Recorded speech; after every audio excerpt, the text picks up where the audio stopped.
और यहाँ से गुरुदेव की आज्ञा पाकर भगवान श्री राम और लक्ष्मण जी पुष्प चयन करने पुष्प वाटिका में, ये जो पुष्प वाटिका थी ये जानकी जी की पुष्प वाटिका थी, इसमें किसी पुरुष का प्रवेश नहीं होता था, ये सीता जी की थी, उन्हीं की सखियों के साथ उन्हीं का प्रवेश होता था। आज इस वाटिका के द्वार पर भगवान खड़े, वाटिका का द्वार बंद है, खड़े प्रभु प्रतीक्षा कर रहे हैं।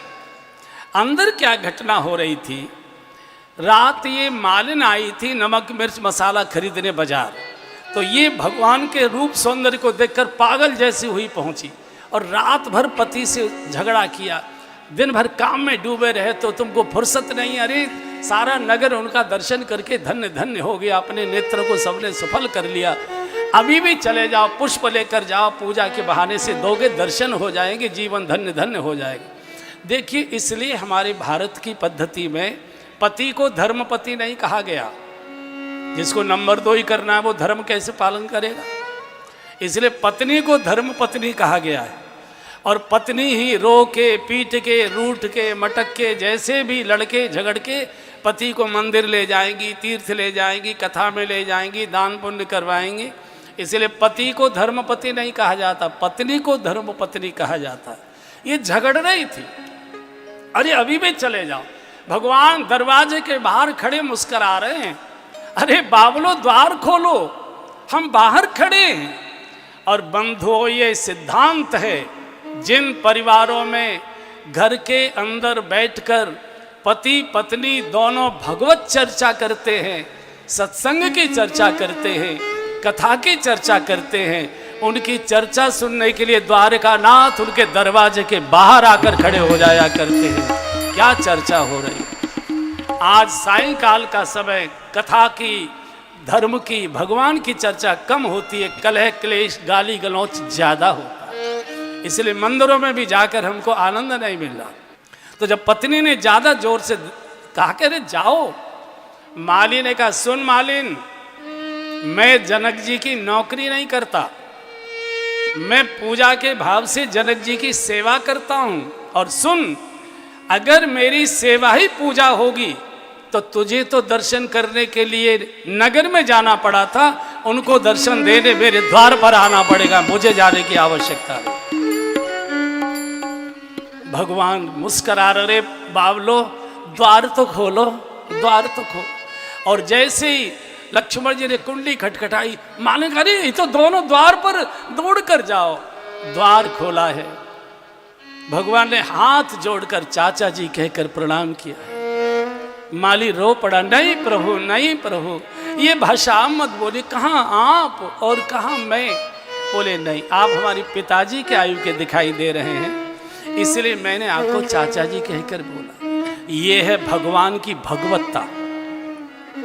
एक सामान्य से चतुर्थ श्रेणी के कर्मचारी को भी भगवान चाचा जी कहकर पुकार रहे हैं। जो सबको आदर दे, जो सबको सम्मान दे, उसी को भगवान कहा जाता है। जो सबके लिए आदर के भाव रखे, वही ईश्वर है, वही भगवान है।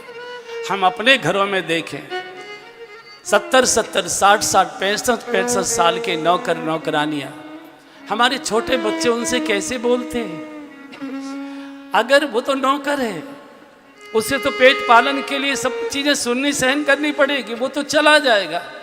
लेकिन अगर बच्चों को गलत भाषा बोलने की आदत पड़ गई तो नौकर तो नहीं मिलेगा, फिर वो बाप को ऐसा बोलेगा और माँ को भी ऐसा बोलेगा। इसलिए छोटे बच्चों को हमेशा, वो केवल नौकरी कर रहा है इसके लिए वो छोटा नहीं हो गया, वो अपाहिजों की सेवा कर रहा है। आप तो एक गिलास जल भी नहीं ले सकते, पीकर जल के गिलास को रख भी नहीं सकते। वो तुम्हारे बर्तन उठा रहा है, बिस्तर बिछा रहा है, सब सेवा कर रहा है। हम क्या कर सकते? जैसे अपाहिज कुछ नहीं कर सकता, ऐसे हम कुछ नहीं कर सकते। उसका तो और सम्मान होना चाहिए। भगवान आज चतुर्थ श्रेणी के कर्मचारी को हाथ जोड़कर चाचा जी कहकर प्रणाम करते हैं। आप हमारी पिताजी के आयु के दिखाई दे रहे हैं। इधर भगवान बाग में प्रवेश करते हैं। इधर सुनैना जी, सीता जी की माता जी, सुनैना जी ने कहा बिटिया, कल तो तुम्हारा स्वयंवर है, कल तो तुम जा नहीं पाओगी, आज बाग में जाओ और गौरी माँ का बड़े भाव से पूजन करो और गौरी माँ से अपने मनोनुकूल वर का वरदान लेकर आओ। अष्ट सखियों के साथ श्री किशोरी जी समय बाग में आ रही है। यही दोनों का मिलन होने जा रहा है। सुन सखी प्रथम मिलन की बात। ललिता सखी से राधा जी ने ये बात बोली थी, ललिते कृष्ण को जब मैं पहली बार मिली उस सुख का मैं वर्णन नहीं कर सकती। सुन सखी प्रथम मिलन की बात। और भगवान बाग में पहुंच चुके। भक्ति महारानी सखियों के साथ आ रही है। बहुत मार्मिक, बहुत रसीला, बहुत सुंदर प्रसंग है, मार्मिक प्रसंग है। हमारे बक्सर वाले मामा जी श्रीमन नारायण दास भक्तमाली जी के नाम से एक बड़े प्रसिद्ध संत हुए। उनको सारा देश विश्व का हिंदू मामा जी कहकर पुकारता, चूँकि सीता जी से उनका बहन का नाता मानते थे, भगवान को वो बहनोई के रूप में मानते थे, इसलिए सारा देश, सारा हिंदू उनको मामा जी। अब तो खैर वो नहीं रहे, दुर्भाग्य से उनकी दुर्घटना में शरीर चला गया। उन्होंने उस समय का बहुत सुंदर वर्णन किया है उस प्रसंग का। एक बार उस गीत को गा लीजिए। पूजन की करके तैयारी सखेन संग आए जनक की लली। पूजन की करके तैयारी सखेन संग आए जनक की लली। हाँ पूजन की करके तैयारी सखेन संग आए जनक की लली। संग सखी सब सुभग सयानी, संग सखी सब सुभग सयानी। अरे बीच सिया सुकुमारी सखिन संग आए जनक की लली। हाँ बीच सिया सुकुमारी सखिन संग आए जनक की किशोरी जी का आगमन हो रहा है। हाँ पूजन की करके तैयारी सखिन संग आए जनक की लली। पूजन की करके तैयारी सखिन संग आए जनक की लली। पूजन साज सजाए विविध विध, पूजन साज सजाए विविध। अरे कर कंचन की थाली सखिन संग आई जनक की लली। हाँ कर कंचन की थाली सखिन संग आई जनक की लली। हाँ पूजन की करके तैयारी सखिन संग आई जनक की लली।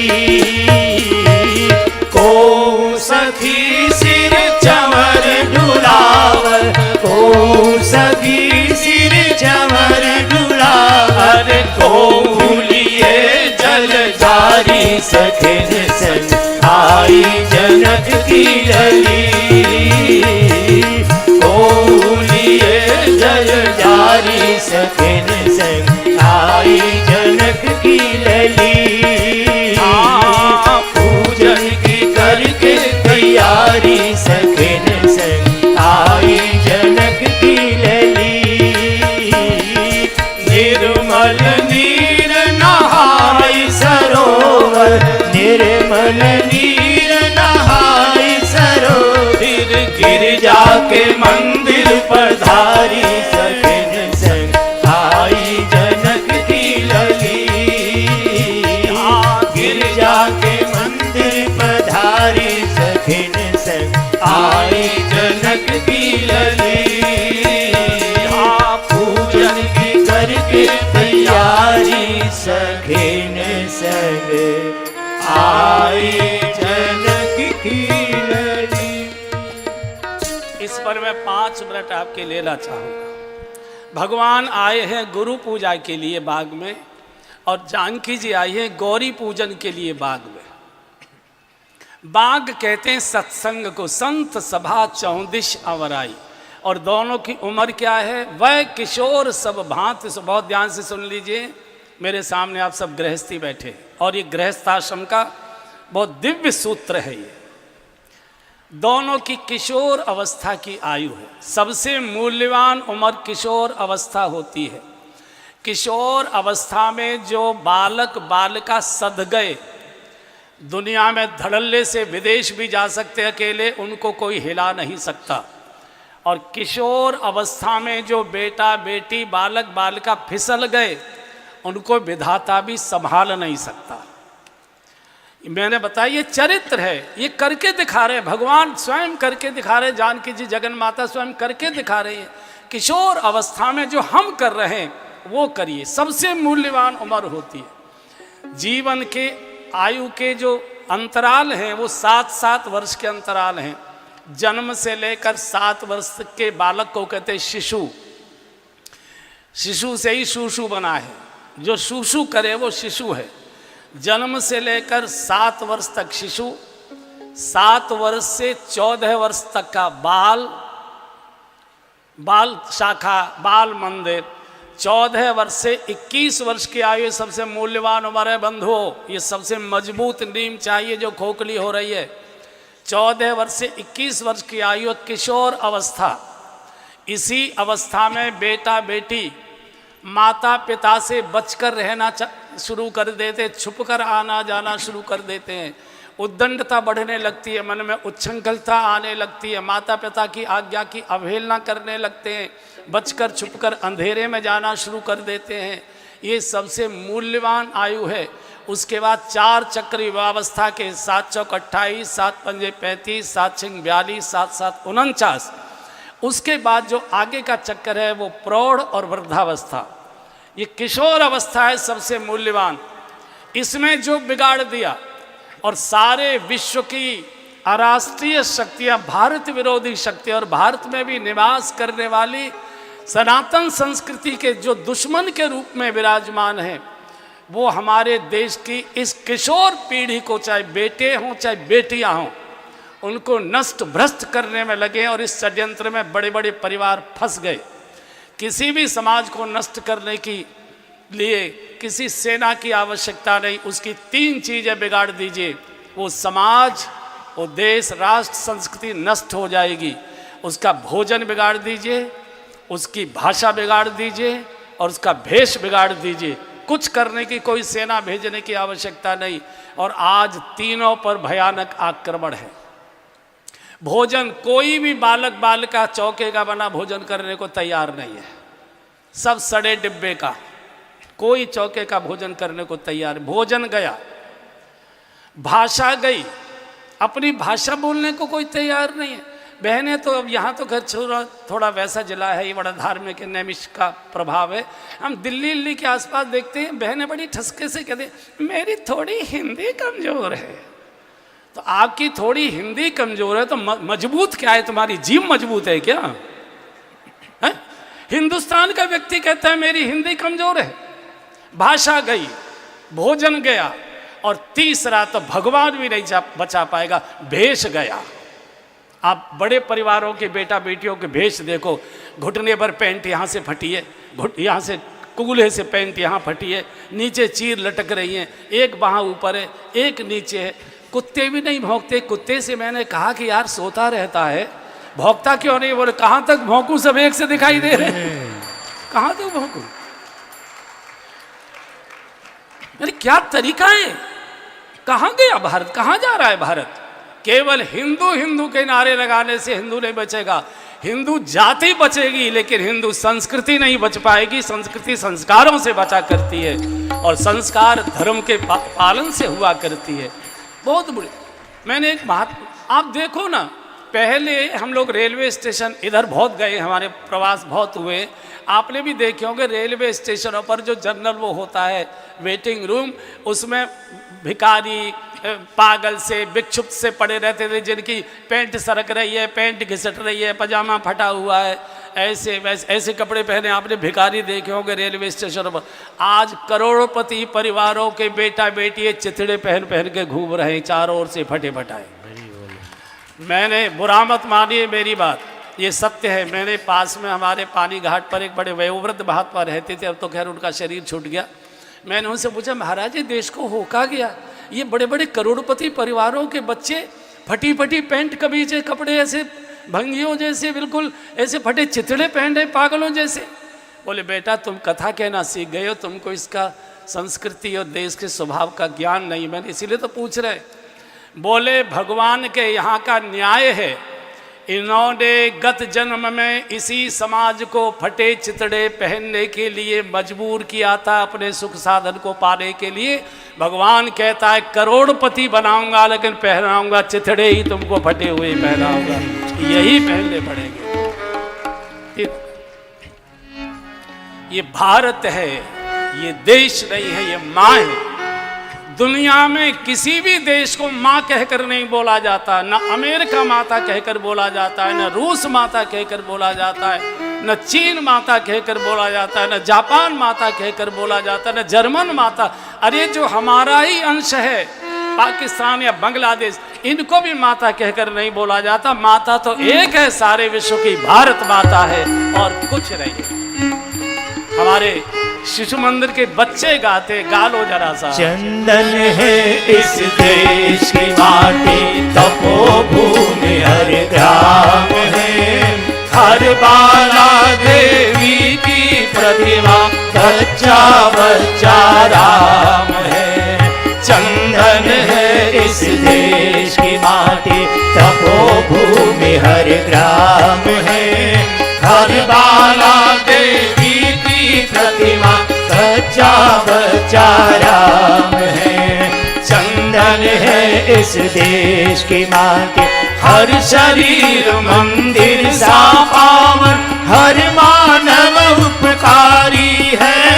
हर शरीर मंदिर सा पावन, हर मानव उपकारी है। जहाँ सिंह बन गए खिलौने, गाय जहाँ माँ प्यारे हैं। जहाँ सिंह बन गए खिलौने, गाय जहाँ माँ प्यारी है। जहाँ सवेरा शंख बजाता, जहाँ सवेरा शंख बजाता, लोरी गाती शाम है। हर बाला देवी की प्रतिमा, बच्चा बच्चा राम है। हर बाला देवी की प्रतिमा, बच्चा बच्चा राम है। चंदन है इस देश की माटी। ये जगन माता है। मेरे कहने से आप वेश नहीं बदलोगे ये मैं जानता हूं, लेकिन मेरी कहने की जिम्मेदारी है। एक सज्जन ने हमसे पूछा, महाराज क्या तिलक लगाने से भगवान मिल सकता है? अब मैं समझ गया ये क्यों पूछ रहा है। मैंने कहा मिल सकता है तिलक लगाने से। मैंने कहा जी तिलक लगाने से। मैंने कहा लगा, न मिले मुझे बताना। ये तिलक केवल श्रृंगार की हमारी बिंदी नहीं है, चेहरे की सजावट की। ये ट्रैफिक कंट्रोलर है तिलक माथे का। अगर माथे पर तिलक लगा हुआ है, किसी बहन बेटी से अश्लील भाषा नहीं बोल सकते, हरकत नहीं कर सकते। माथे पर तिलक लगा है, मदिरा की दुकान पर खड़े नहीं हो सकते। या तो तिलक मिटाओगे या तो मदिरा की दुकान पर जाना बंद करोगे। तिलक लगाए भद्दी अश्लील गाली नहीं दे सकते हो। ये तिलक सामान्य चिन्ह नहीं है, ये हमारी आत्मा का विकास करता है पूरा कबूल। और भेष में आपको जो पहनना है पहनिए, नहीं पहनना है मत पहनिए। मुझे तो लगता है कुछ दिनों में यही स्थिति आ जाएगी, ऐसा हो। लेकिन जो कथा सुन रहे हैं यहाँ बैठकर और देश भर में टीवी पर बैठकर, उनसे मेरा निवेदन है कि वर्ष में 3 बार आप भारतीय वेश पहनिए मेरे कहने से, बाकी जो चाहिए सो पहनिए। पहला, जब बहन से राखी बंधवाएं भारतीय वेश पहनकर बंधवाइए। जब बहन से द्योज का टीका कराएं भारतीय वेश पहनकर करवाइए। और जब अपनी शादी की वर्षगांठ मनाएं तो भारतीय वेश पहनकर मनाइए। बाकी तुम्हारी मर्जी, बाकी तुम्हारी। बाग में गई जानकी जी सीधी देवी के मंदिर, एक सखी बाग में घूमने गई और देख गया, अरे ये तो वो दोनों राजकुमार जिन्होंने सारे जनकपुर को बावला कर दिया। दौड़ी गई, ओ जानकी, ओ जानकी, ओ जानकी। ये देवी कहीं नहीं जा रही, चल असली देवता इसमें बाग में कौन है बता तो सही। बोले देखन बाग कुंवर कोई आए, देखन बाग कुंवर कोई आए, वय किशोर सब भांति सुहावे, वय किशोर सब भांति सुहावे, श्यामल और धरे धनु भाथा, श्याम गौरी की मी कहूँ बखानी, श्याम गौर की मी कहूँ बखानी, गिरा नयन नयन बिनु पानी, गिरा नयन नयन बिनु पानी। वही दोनों राजकुमार जिन्होंने अपने रूप माधुर्य से सारे जनकपुर को बावला कर दिया, इस समय दोनों बाग में है, पुष्प चयन कर अपने गुरुजी की पूजा के लिए आए। जल्दी चल। आगे आगे सखी सीता जी के हृदय में बात सुनते उत्कंठा पैदा होगी। सिय ही अति उत्कंठा जागी। कथावाचक कुछ नहीं करता है बंधुओं, कथावाचक आपके हृदय में भगवान के भजन की और भगवान के दर्शन की उत्कंठा पैदा करता है, लालसा पैदा करता है, प्यास पैदा कर देता है। और जब लालसा पैदा हो जाएगी तो लाल जी कभी न कभी कृपा भी कर दिया करते हैं, कथा सुनकर भगवत प्राप्ति की लालसा पैदा। तो जैसे ही जानकी जी चली, आभूषण पहने थी तो उनके आभूषण खनन खनन बजने लगे, कंकन किंकिन नूपुर धुन सुन। और जैसे ही आभूषणों के स्वर सुने भगवान ने पुष्प चयन रोक दिया और उस दिशा की ओर टकटकी लगाकर देखने लगे कौन आ रहा है, कौन आ रहा है, कौन। देखिए बिहारी जी के बाहर हम खड़े हैं, बड़ी भारी भीड़ है, फूल बंगला सजा है, बिहारी जी पर्दे में है और बाहर हम खड़े आंगन में हाथ जोड़े अकुला रहे हैं कि कब पुजारी जी पर्दा हटाएं और कब में बिहारी जी का दर्शन करूं। ये सामान्य दर्शन है, पर्दा लगा है, सजे सजे फूल बंगले में बिहारी जी पर्दे के अंदर खड़े हैं और खड़े खड़े भीतर अकुला रहे हैं कि पुजारी मेरा कब पर्दा हटाए और शाहजहानपुर के आए भक्त का मैं कैसे दर्शन करूं। ये पराकाष्ठा है प्रेम। क्या हमने ही ठेका ले रखा है क्या कि हम ही भाग भाग के जाएंगे परेशान होकर कि हम दर्शन करेंगे। तुमको कभी याद नहीं आती हमारी, प्यार एक तरफा नहीं चलता। तो भगवान टकटकी लगा कर देख रहे, भगवान टकटकी लगा कर देख रहे। आदरणीय धर्मेंद्र जी को इसका अनुभव होगा। हमारे जैसे कोई हमारे प्रिय नेता आ रहे हैं, बड़ी उनकी सभा है लेकिन बैरिकेटिंग है, पुलिस जाने नहीं दे रही और नेताजी मंच पर बैठे और हम अपनी उपस्थिति दर्ज कराना चाहते तो उचक उचक के उनकी ओर देखते, उचक उचक के देखते, उचक उचक, और कभी न कभी उधर से आंख मिल जाती है, संतोष हो जाता है, हाजिरी लग गई, हाजिरी लग गई। तो हम भगवान के लिए उत्सुक हों? नहीं नहीं, भगवान भी हमको देखने के लिए उत्सुक हों। इतने में तो सामने से जानकी जी दिखाई देने लगी। भगवान ने लखन जी का हाथ पकड़ा, लखन ये सीता जी, ये जानकी जी, ये जनक जी की बेटी जिनके स्वयंवर में भाग ले रहे हमारे तात जनक तन आय सोई, तात जनक तन आय सोई, धनुष यज्ञ जे कारण सब गाई, धनुष यज्ञ जे कारण होई, पूजन घोर सखी ले आई, पूजन घोर सखी ले आई, करत प्रकाश हीरही फूलवाई, करत प्रकाश हीरही फूलवाई। जनक जी की बिटिया जानकी जी जिनके स्वयंवर का दर्शन करने हम आए हैं, गौरी पूजन के लिए बाग में आई हुई हैं। लखन अब तुमसे क्या छुपाना भैया, मेरा शरीर तेरे पास है लेकिन मेरा मन तो जानकी जी के पास चला गया, और भगवान का मन तो भक्ति के ही पास जाएगा कैसे।